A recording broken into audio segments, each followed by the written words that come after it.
Welcome back to this session. We would like to apologize for the delays. So in the interest of time, we would hand over the facilitation of this session to the three facilitators who are hopefully with us today. Thank you. Thanks, and hi, everybody. My name is Scott Berry. I'm a professor of oncology and head of the Department of Oncology at Queen's University in Kingston. And I'm very happy to be here today. We've had some technical difficulties. My apologies for that. My co-facilitator, Peter Arillo, hasn't been able to join us yet, but I'm sure will join us soon. And he'll be leading the moderated discussion that will follow the presentations. I think given the delays that we have, I think we should just start. And our first presentation in today's session will be Professor Christopher Booth, a colleague of mine from Queen's University in Canada. Thank you, Scott. Good morning, everyone, and good afternoon. It's a privilege to be here. I'm going to go ahead and share my slides and get started. Scott, can you see those okay? Yeah, we can see them fine. Great. So as Scott mentioned, I'm a professor of medical oncology at Queen's University in Kingston, Canada, and have had the privilege to do a fair bit of work in the global oncology space with colleagues within the aortic community, as well as close colleagues in South Asia, predominantly in India, where I've done quite a bit of work as a health services researcher. And most recently, I've been working with the WHO Essential Medicine List Working Group for Cancer. And the focus of my comments today will largely relate to global access to essential cancer medicines. I have no relationships to disclose. So some general background. All of us know that some of our cancer medicines are truly transformational and have a large impact on the outcomes of our patients. However, there is growing recognition and concern that many of our new cancer medicines have very modest effects, and they are limited by the fact they often measure alternative endpoints. Some of the benefits are small, and of course, they have important clinical toxicities and financial toxicities. The average starting price now for a new cancer medicine in North America, in the Canadian and American context, is about $150,000 US per year. And so these issues of access and financial toxicity are relevant to health systems everywhere. This is not an issue that only pertains to LMICs or UMICs. This is a huge issue in all of our cancer health systems. And so what this has done in the last few years has led to important conversations about the value of cancer care. As an oncologist and clinician, this is how I conceptualize value. In the numerator, we think about the magnitude of benefit. How much benefit is there to our new cancer therapy? And then in the denominator, we talk about the cost, the financial cost. So the numerator includes a number of things, including clinical side effects. But the main questions I always consider is, number one, what is the endpoint that is being measured? Number two, what is the effect size or magnitude of benefit? And number three, do these things matter to patients? So just a few comments on endpoint before we move to magnitude of benefits. So this is a paper I wrote now almost a decade ago with my colleague and mentor, Dr. Elizabeth Eisenhower here at Queen's University. And this was, in the days where progression-free survival was becoming increasingly used. And of course, here we are 10 years later, and progression-free survival has become the most common and almost de facto primary endpoint of clinical trials in medical oncology. And I will acknowledge that there are circumstances where PFS would be a very suitable primary endpoint. I would argue that the vast majority of times that our community is using progression-free survival, it is not appropriate, it is not a valid surrogate, and I think it actually leads to harm and a disservice to our patients, and we'll talk a little bit about that. So in the absence of improving overall survival and quality of life, this is a perhaps provocative slide by my friend and mentor, Dr. Ian Tannock, who taught me in training, and as many of us will conceptualize, within medicine, the goal of any medical intervention should be to help patients live longer lives and live better lives. And accordingly, the primary endpoints that matter are overall survival and quality of life. There may be some circumstances where PFS makes sense, but as I mentioned, there's growing recognition this is a problem.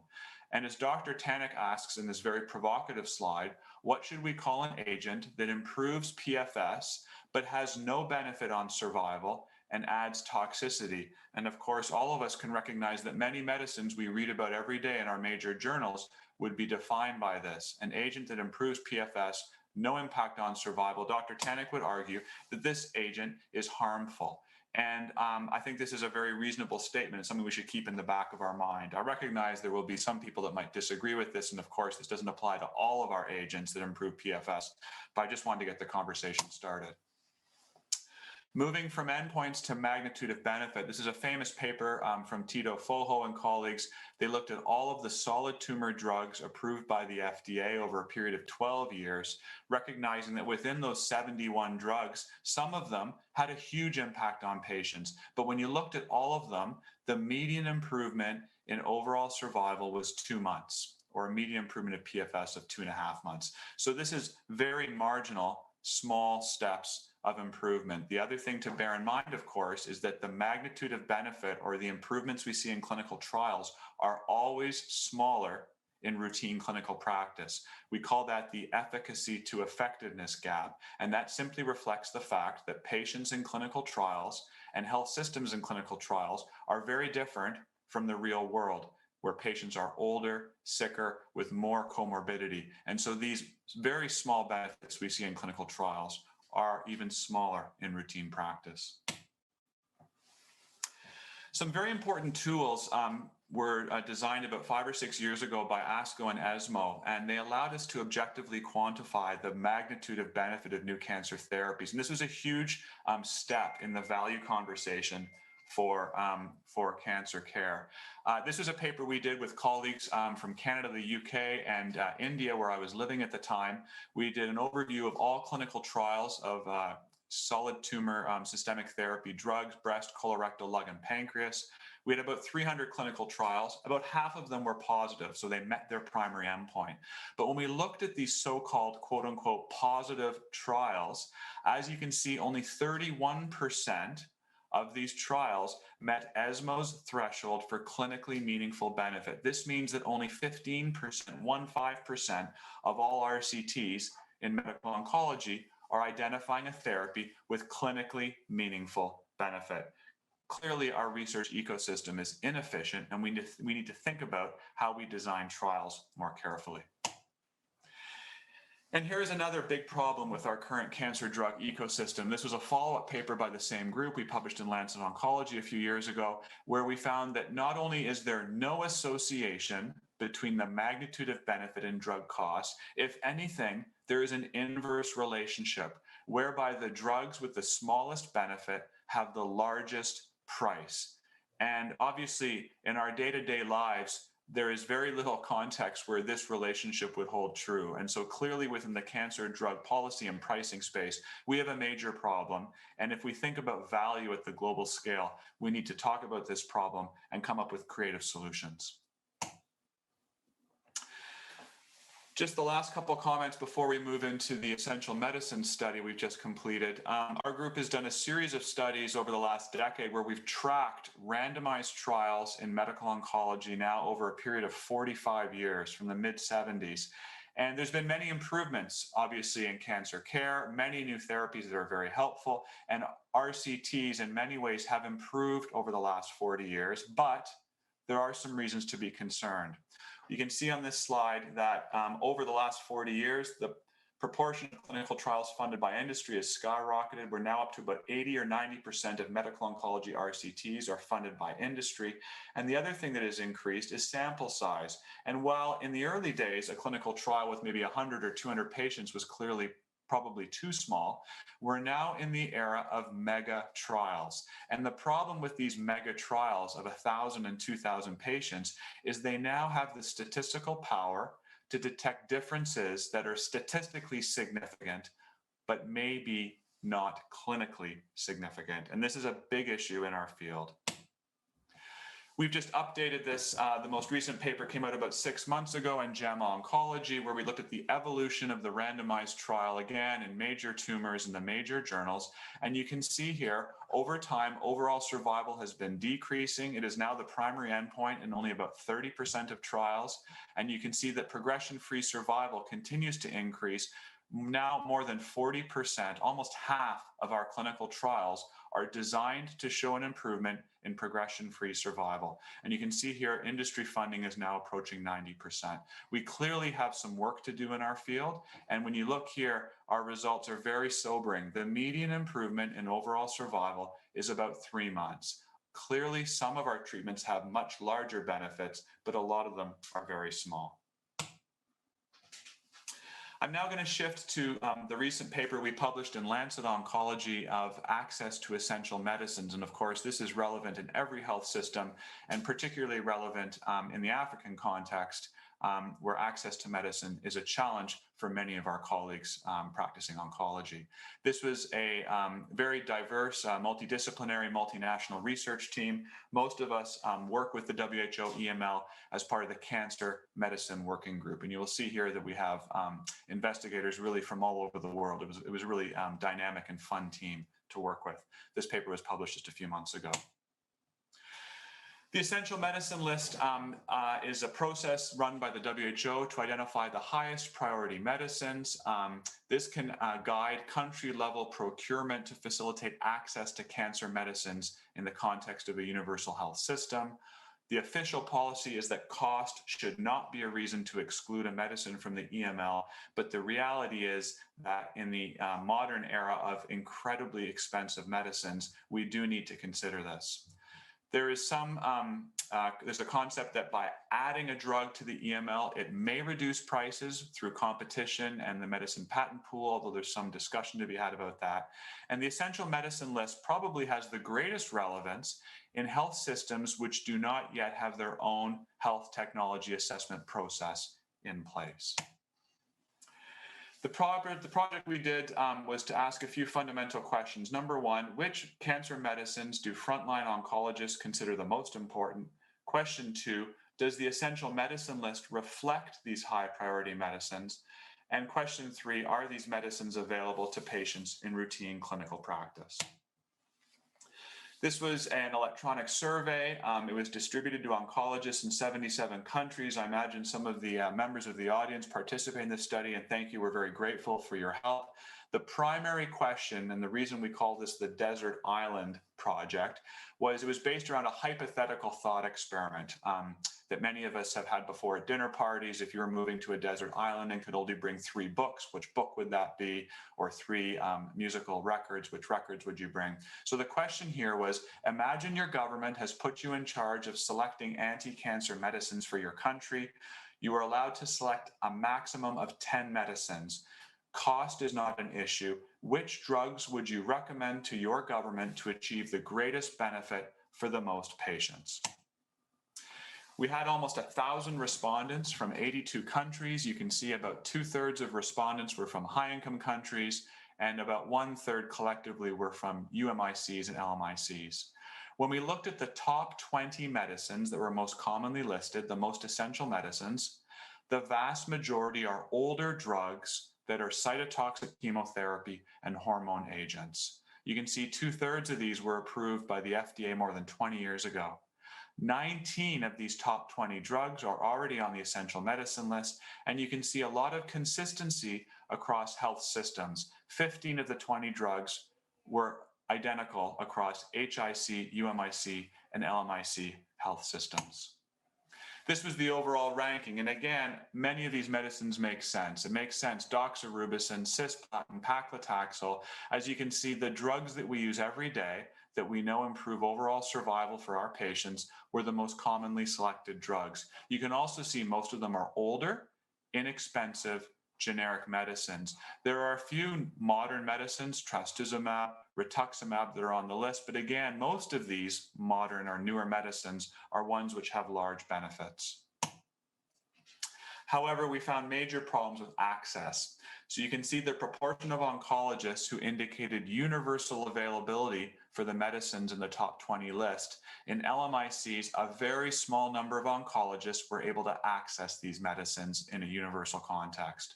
Again, slightly higher in UMICs, even some limitations in HICs. And then here, the risk of catastrophic financial expenditure. So a household spending more than 40% of total savings on cancer medicines. You can see here, this is an explosive problem in LMICs, also in UMICs, and even within some HICs, a proportion of oncologists are having catastrophic expenditures for their patients to get the drugs.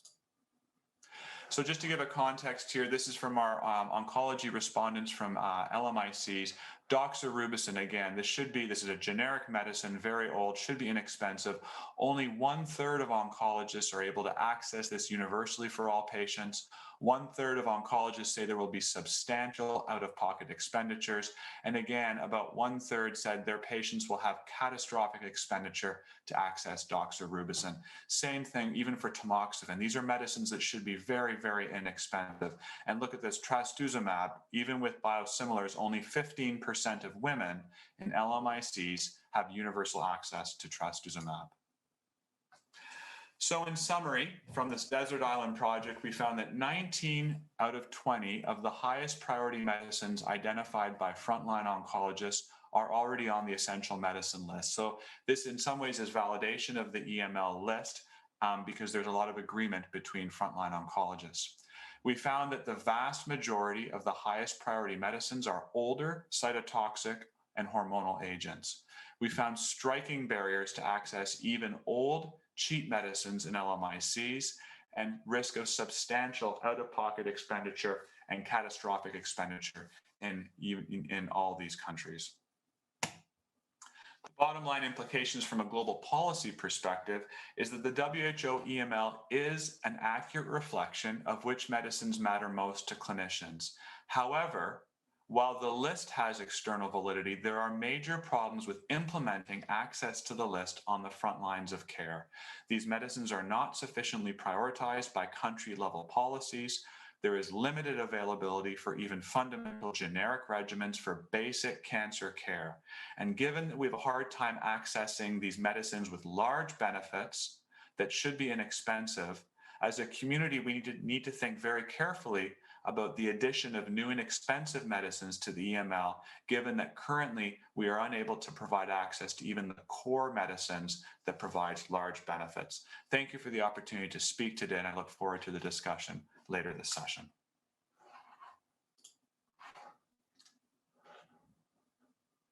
Thanks very much, Chris. And I'll just move into my presentation and we can introduce the colleagues who've joined us as we carry on. So thanks to Dr. Booth. And I'm going to talk a little bit about funding of oncology drugs in the universal health coverage system in Canada and some lessons from the Pan-Canadian Oncology Drug Review. So just a quick overview of my talk. I'm going to talk about the problem we're trying to address and reinforce some of the points that Dr. Booth made. Brief overview of the Canadian healthcare system to provide some context for the Pan-Canadian Oncology Drug Review, and then talk about our drug review process and some of the strengths, areas for improvement, and how it might serve as a model for African nations. So the problem, as Dr. Booth pointed out, is the monthly and median costs of cancer drugs are rising rapidly. And you can see that we're up to about $10,000 a month as of 2015, and they continue to grow in price.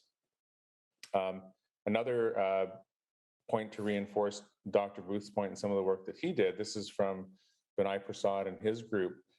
He looked at 51 oncologic drugs approved between the US FDA between 2009 and 13, and found that there was no significant relationship between cost and the percentage improvement in progression-free or overall survival. Indeed, there was no relationship between cost and value, and their stark conclusion was that their results suggest that current pricing models are not rational, but simply reflect what the market will bear. Dr. Daniel Goldstein and his colleagues looked at the idea of not just cost, but of affordability. And he looked at several agents you can see highlighted here, and their affordability across many countries, including both high-income countries, middle-income countries, and low-income countries. And while he pointed out that drug prices were highest in the U.S., and as we pointed out previously, $9,000 to $10,000 per month for US dollars per month for these new drugs. In fact, the drugs were least affordable in India, a low and middle income country. And here they looked at purchasing power parity and relation of the drug cost to individuals' monthly income and their ability and their purchasing power. Just a perspective from Sub-Saharan Africa, and this is from an editorial in JAMA Oncology from 2017, including Agnes Binagwaho from Rwanda. And this refers to one of the drugs that Dr. Booth pointed out is on the desert island, less trastuzumab. And they pointed out that assuming the biosimilar of trastuzumab is priced at 1/3 of the cost of Roche or Herceptin, which is the brand name trastuzumab, this is still more than 7 times the gross national income per capita for a country like Rwanda. It remains unaffordable for many governments and for patients required to pay out of pocket within Sub-Saharan Africa and elsewhere. So the problem is that new cancer drugs are expensive. They don't provide good value in many cases, and they may only provide modest benefits despite their substantial costs. And so the question that we need to address is, given that there are constrained healthcare resources in every healthcare system, and this includes high-income countries that are dealing with high costs and also ones in low and middle-income countries, decisions need to be made in any system regarding which of these drugs should be funded. A little, before I get into the Pan-Canadian Oncology Drug Review, just to give you an idea of how the Canadian healthcare funding works, we have universal health coverage for all. There's essentially no private system. The funding covers physician, hospital services, and intravenous drugs. It's governed by federal legislation, but healthcare policy is a provincial responsibility. So this leads to some heterogeneity of decisions across the country, including regional variation. For instance, some provinces provide comprehensive coverage for oral and subcutaneous prescription drugs, and some don't. Supplemental insurance coverage is available for medications. About 30% of the population overall has that. So given historical inconsistencies in cancer drug funding between the 10 Canadian provinces, a national body was established, the Pan-Canadian Oncology Drug Review, to advise all provinces except Quebec, which opted out, on which drugs to fund. And I was fortunate to be a member of the initial Pan-Canadian Oncology Drug Review Expert Review Committee and sat on this committee for about 6 years and was the ethics advisor. It's a very rigorous process, and it starts with a pharmaceutical company submitting this. There's input, broad input from provincial advisory groups, patient advocacy groups, and registered clinicians. There's a very rigorous clinical and economic review, and the clinical review is based on a very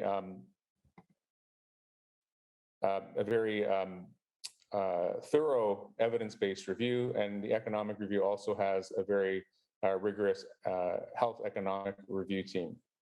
Those reviews are fed to the PCODER Expert Review Committee that makes an initial recommendation, further feedback from clinicians, submitters, patient advocacy groups, and provincial advisory groups, and leading to a final recommendation.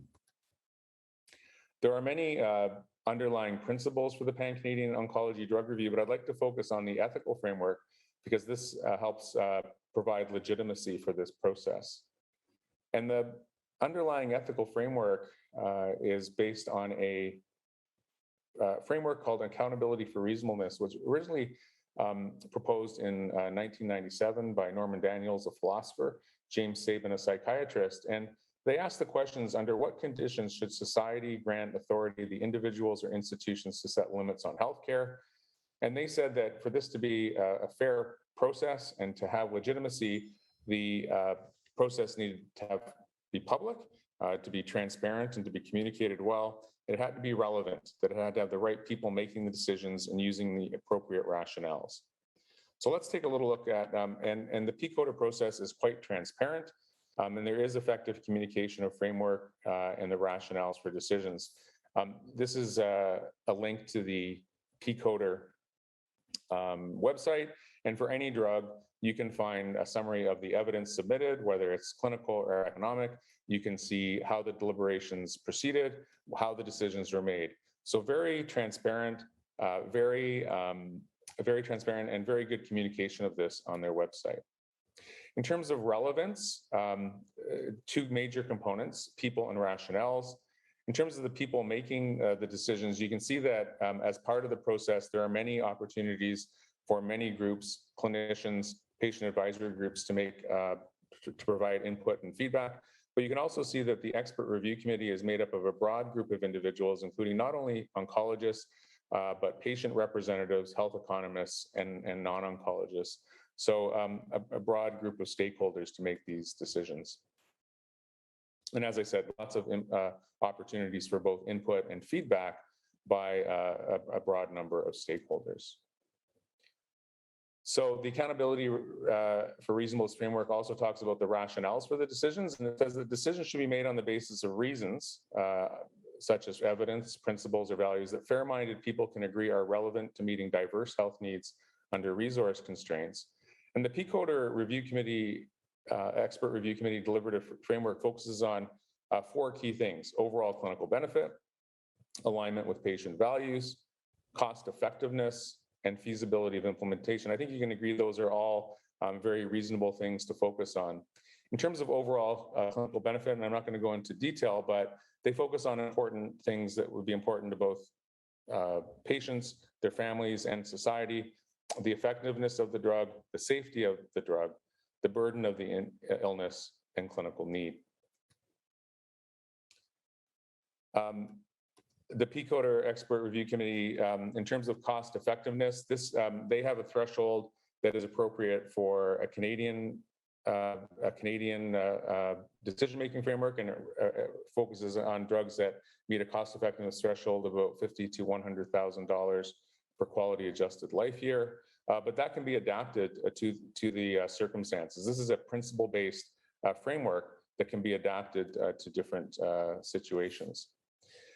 Dr. Bishal Giawali and his colleagues from our team at Queen's looked at some of the decisions, and you can see that of the 104 drugs evaluated in the first 10 years of this program, 69% of them had conditional approvals.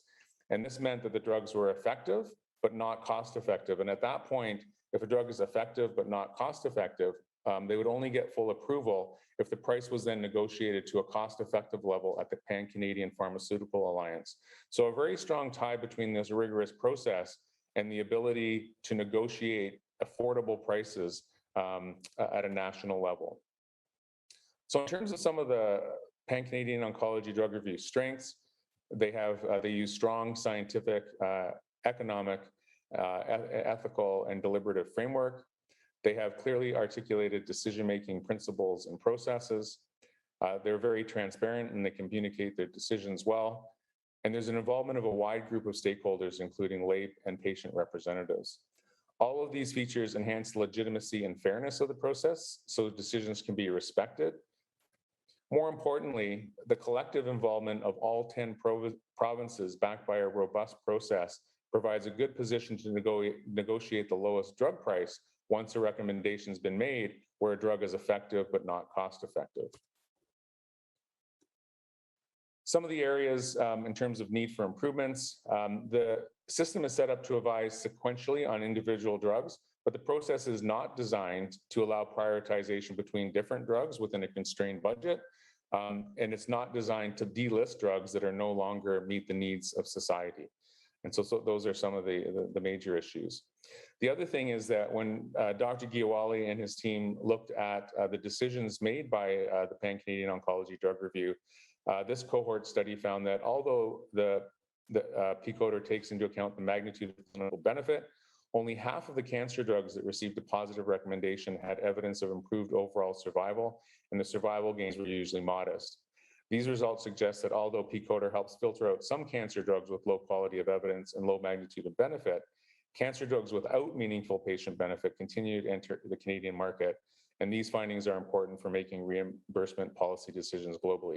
So definitely areas where we can improve, but overall, a very robust system for making decisions about drugs. And linking that very carefully to the ability to negotiate prices and make these drugs affordable. So hopefully in the discussion, I'd like to talk more about whether this process and its underlying principles are adapting to African contexts. And with that, I'd like to hand over to our final speaker today, Samuel Obiri Yaboa, who's the Chief Oncology Pharmacist at the National Radiotherapy, Oncology, and Nuclear Medicine Center in Accra, Ghana. He's a fellow of the Ghana College of Pharmacists. So I'll hand over to Samuel now. Thank you. Thank you very much.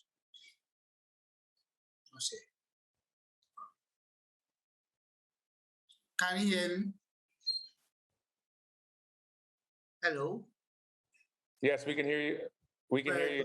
We can hear you, Samuel. Thank you. So, following from Chris and Scott, we want to look at successes and challenges to drug access in Africa and lessons from Ghana. And this will be my outline for the presentation. This is how I'm going to go. This is the map of Africa.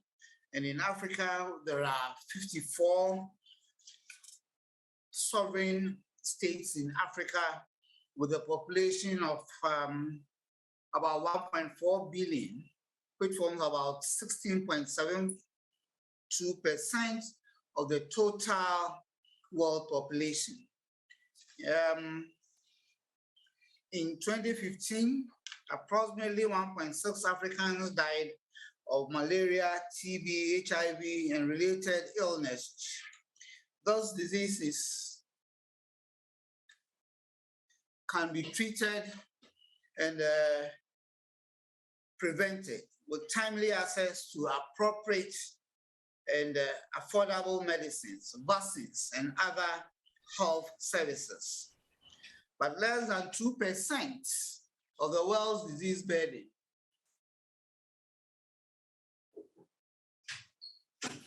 but less than 2% of drugs consumed in Africa are produced on the continent, meaning that many sick patients do not have access to locally produced drugs and may not afford to buy the imported drugs. Africa carries 25% of the world's disease burden, but consumes less than 1% of global health expenditure. Largely, this is because of insufficient access to quality medicines. And without greater and more concerted effort in this area, we will not achieve universal health coverage. Now, access to medicines, according to the WHO, is that medicines should be continually available and affordable. That is, in other words, there should be availability, affordability, accessibility, and acceptability. Access to medicines is a fundamental human right. All right. Now, this is the WHO framework for collective action to increase access to medicines. There should be rational selection, affordable prices, sustainable financing, which is very important, and then reliable health systems, and then supply systems. Now, for you to attract aid from donor funds and pharmaceutical companies, various governments would have to have they will look at various, they will look at 7 technical areas and then 4 key pillars. And these pillars are commitment of the government, involves the transparency, performance, and innovations. And these are the technical areas that they will look at. Now let's look at availability of medicines. To effectively provide health services, facilities must have available a minimum level of essential drugs which are not expiring. A gentleman, David Poe from South Africa, says when you seek medical attention, you are often informed that there is no medication and advised to go to the big hospitals, which the majority of the poor cannot afford. The system does not care about your empty pockets. Now, with affordability, pricing and financing should be considered in a manner that could address public and private channels. Affordability means not just low purchase price, but also controlled profit margins throughout the supply chain. African governments need to take access to medicine seriously and invest time and resources into the issue. And we need technical and financial support. We need our countries to set up stronger health systems and ensure that all communities are accessing the medicines they need when they need them at an affordable price. Strategies for measuring, monitoring, and managing prices are essential for promoting access to medicines. There are huge disparities of availability and affordability. When you look at those drugs from about 5 countries, the same drug, but the cost implications for these drugs in various countries are very huge. So look at Sophos bill for the treatment of hepatitis C. In Burkina Faso, the Congo, Nigeria, very, very expensive. Now, let's look at accessibility. Pricing and financing should be considered in a manner that could address both public and private channels. Now, in accessibility, we are talking that approximately 1/3 of Africans do not access the medicines they need. Many medicines are missing from pharmacy shelves, especially in rural areas. There are problems of substandard and falsified medicines entering distribution chains, and many households go without other necessities in order to pay for medicines. They would either have to sell a cow or land before they can pay for medicines. Now, with acceptability of medicines, well, sometimes, for example,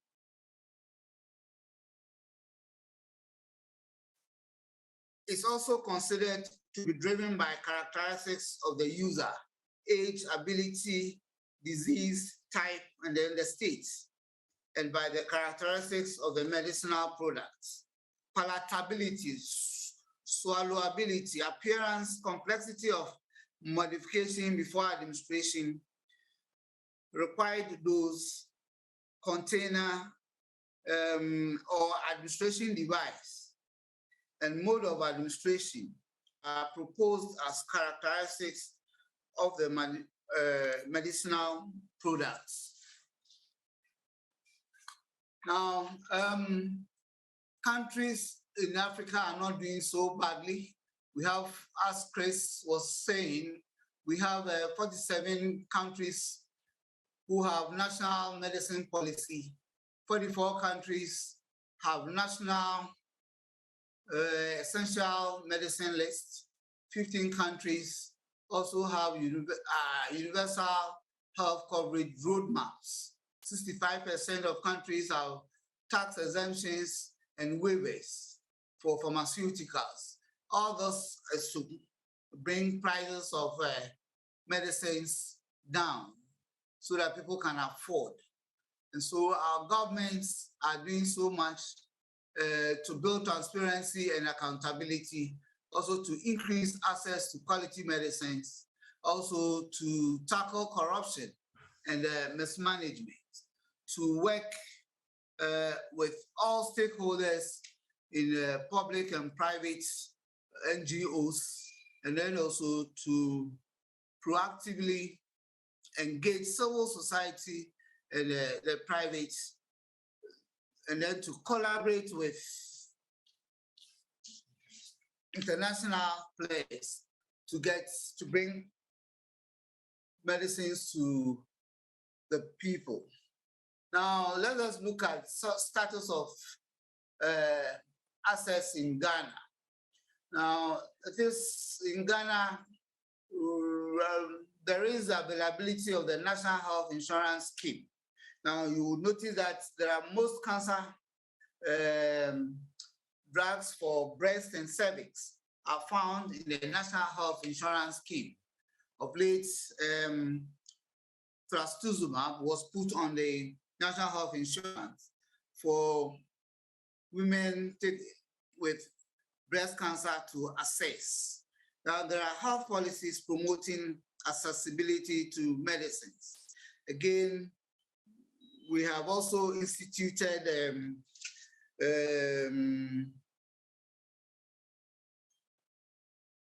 there's partnership with NGOs and foundations to provide funding for medicine and then training.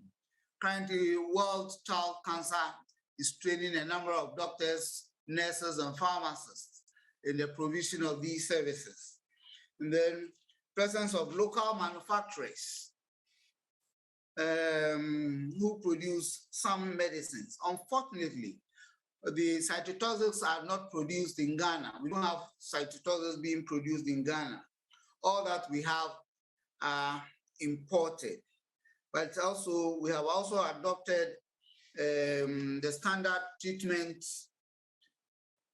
guidelines and then essential medicines list, which include cancer medications, and then ensure that these medications are available. Yes, these are the standard treatment guidelines, the essential medicines lists, and then the National Health Insurance cards, which are being used. Now, there are some, well, next slide. All right, let's go. Let's look at the challenges. Here, there's highly fragmented supplies and distribution systems, negotiating with weak negotiating capacity. Manufacturing, yes, we have lack of raw materials, equipment, skilled personnel, infrastructure, funding, lack of incentives to support local manufacturing. Workforce.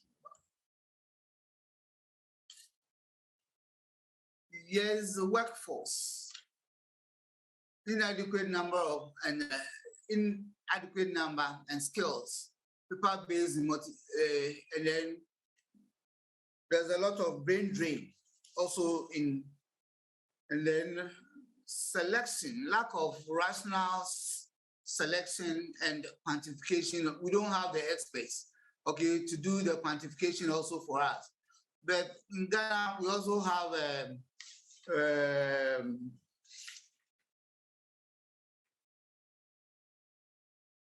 there's tax reliefs for practitioners so that they can be able to bring in these medicines. Now let's look at some lessons learned. Ghana has several initiatives targeting selection challenges, including the development of the National Treatment Guidelines and essential medicines. The country is also working to improve issuance of membership identification cards to decrease potential service delays. And then medicines are available at the community level shortages are very detrimental to patients and result in treatment interruptions. Overstocking should also be avoided. So in effect, this is what Ghana is doing, but most of these cytotoxics are all imported. None is manufactured from Ghana. Thank you very much. Over to you, Chris and Scott. Thanks very much, Samuel. That was excellent. This is a good opportunity for Peter, who wasn't able to join in right at the beginning, to introduce himself. And it would be great to have a discussion. Hi, Peter. Hi, my name is Dr. Peter Oiro. I'm a lecturer at the University of Nairobi, Kenya. I'm sorry for the mishap. I wasn't able to join in time, so I missed, I think that was Chris' topic. But I think we can all join in the discussion and farm it up. Very interesting talk, half of Scott's talk and Samuel Obiri's talk, quite interesting and resonates quite well with most of the African countries. For Chris's talk, I think I missed all of that. I had prepared some points of discussion that I wanted us to discuss on, and also maybe piggy on the presentations. And I think most of us have covered that. I think Scott, at the end of it, gave us the area of debate, whether the Canadian system can be adapted to the African context. I got half of it, and in my opinion, I hope so. But the rest of the team can also join in. I'm in Kenya, and I think our situation is not very different from Ghana. My overall question was whether without Africa manufacturing oncology products, whether accessible, affordable, acceptable, and available oncology, access to oncology products in the context of UHC is possible. I open this to discussion.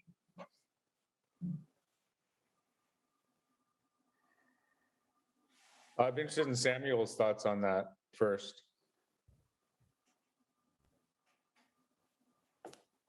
I think you're muted there, Samuel. I think our governments need to be committed to this so that we can get these affordable available, acceptable medicines. In Ghana, there is nothing like manufacturing of cytotoxics, but our government is committed to bring the prices low. So, for example, our government has put trastuzumab on the National Health Insurance Scheme so that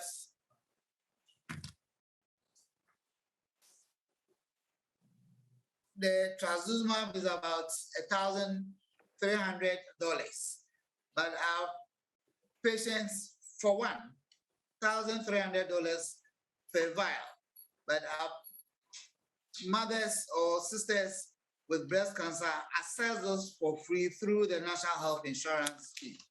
So if some of these arrangements can be made so that the government supports the purchase of these medicines, then maybe we can reach the universal health coverage.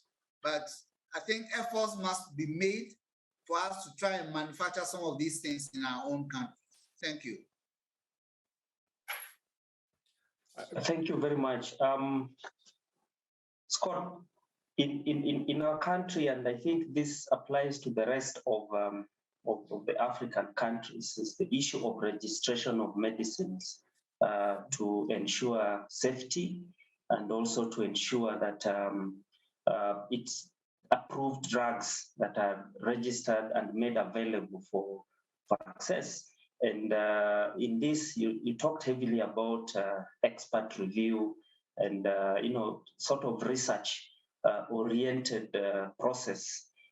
So in Africa, and this, I also asked my colleagues from Africa whether this is possible, because we know research in Africa is not very brisk, and this has led to introduction of medicines that are substandard. Some have come through what the pharmaceuticals would refer to later as parallel imports. I know Kenya has revamped its registration of medicine and medicinal products, but this still is not very evidence-based. For example, insistence on clinical trials for generic or biosimilar medicines before getting introduced into the Kenyan market. But this has not taken shape in most African countries. We know our challenges. What, in your opinion, do you think we should do moving forward so that we can have a system as robust as yours in ensuring that we have safe, affordable, mostly safe medicines in our market? So thanks, Peter. And I think that, Samuel, I really appreciated your talk to outline the spectrum of challenges you have. And I think that the basis, the Canadian system is based on having a parallel regulatory system that ensures that we have safe medicines, including newer and less expensive medications like biosimilars. So I do think that's essential, and I think that having access to a local supply of safe medicines, Samuel, as you brought up, is important. I think that I think that what I took from your talk, Samuel, is that I think that there are, in terms of the drug funding aspects, in terms of prioritizing what medicines might be reasonable for a country to take on within the context of their health system. Some of the lessons from the Pan-Canadian Oncology Review might be helpful. And for the 44 countries with universal health coverage, I think there could be some lessons there in terms of the process, and even in terms of some of the reviews that have been done in terms of the evidence-based reviews might be helpful. I think that what's clear to me, though, is that the challenges that you listed go much beyond that. And although the process for deciding what drugs to prioritize and put on a nation's formulary based on what's affordable for each country might be helpful, that there may be other parts of systems from Canada or other countries where there could be opportunities to learn, and those include drug registration. We have a Health Canada, which is like the US FDA, which is focused on the processes for safety, approving safe and effective drugs. So I think that there are parallel programs that could provide helpful lessons.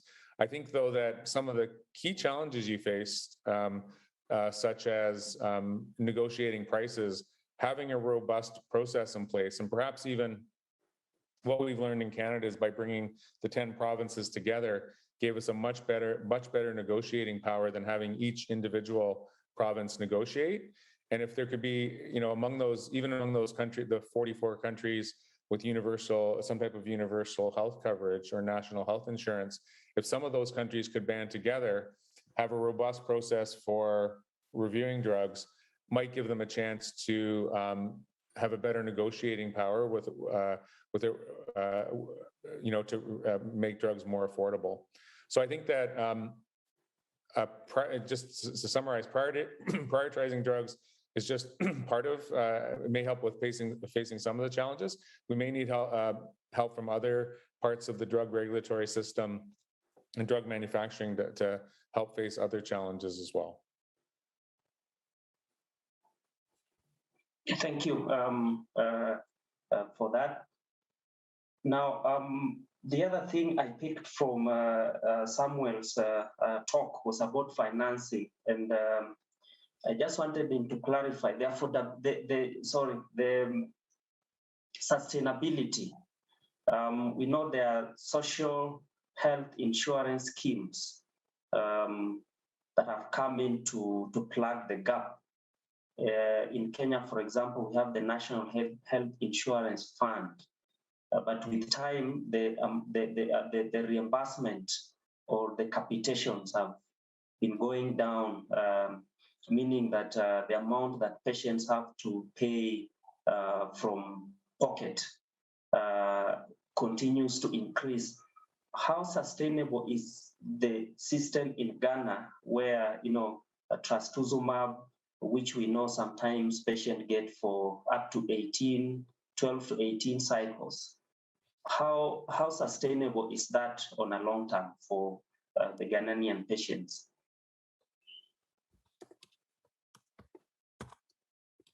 I think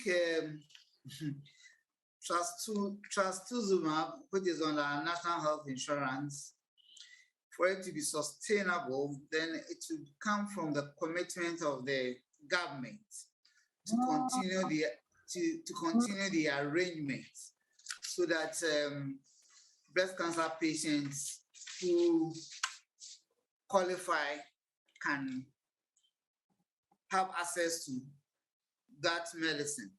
Again, it is not the only biosimilars. We have others for colorectal, for head and neck, and so on. And all these drugs are very expensive. So currently, if it is prescribed for somebody, that person must pay out of pocket. I think for sustainability, then there should be some partnership with other NGOs and other countries to come and help us, so that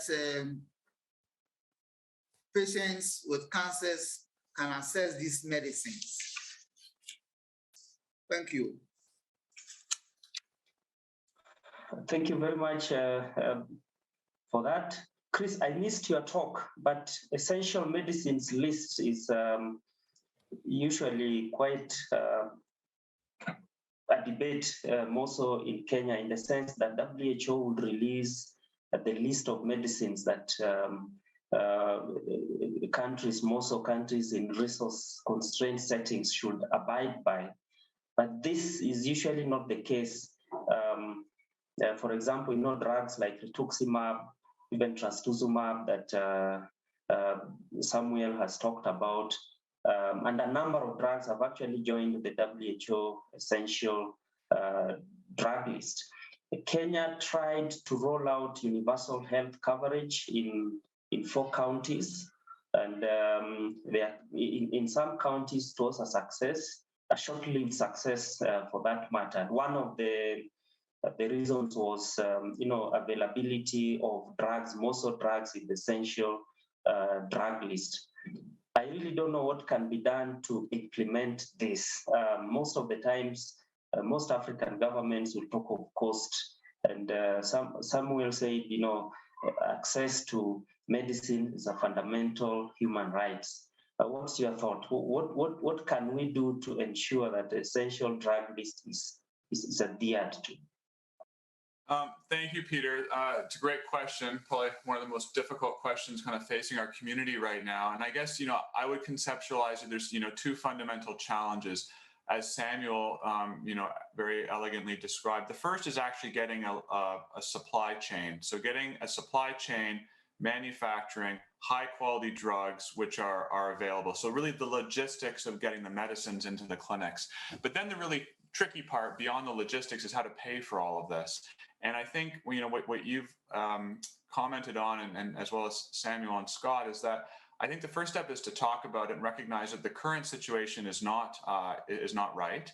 and I think a collective voice. I mean, we can just look back a couple decades to what our colleagues did in the HIV community when they worked together collectively with a variety of policy tools, bulk purchasing power to make a series of drugs that were deemed by many to be completely unaffordable and unrealistic. And they, through collective action, were able to change things. And so I think there is reason to be hopeful that the oncology community can do this. I think that, as Samuel mentioned, a collective action across a number of countries in the African context might enable bulk purchasing, which would make the prices more affordable. But I think we also, as a community, need to acknowledge that not all of our cancer medicines have the same benefit. And so even the drugs on the essential medicine list, I would say that some of them are more essential. And that I think that I've seen data from the WHO which shows, and trastuzumab is a really important drug. Thank you, colleagues, and sorry to cut you short, but we need to move on in the interest of time. And thank you for a fascinating session about a very important, essential topic for us all.